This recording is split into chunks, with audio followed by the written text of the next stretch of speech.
ఈ లోకం ఒక మాయని తెలుసుకున్నాను. ఏది నా సొంతం కాదనుకున్నాను.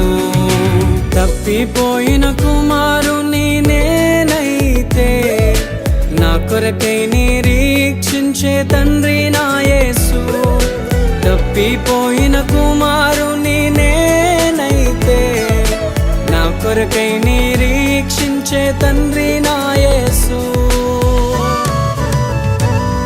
ఈ లోకమంతా నేను వెతకినా నాకు లేదయ్యా ఎక్కడా ఆనందం. నీ సన్నిధిలో ఒక్క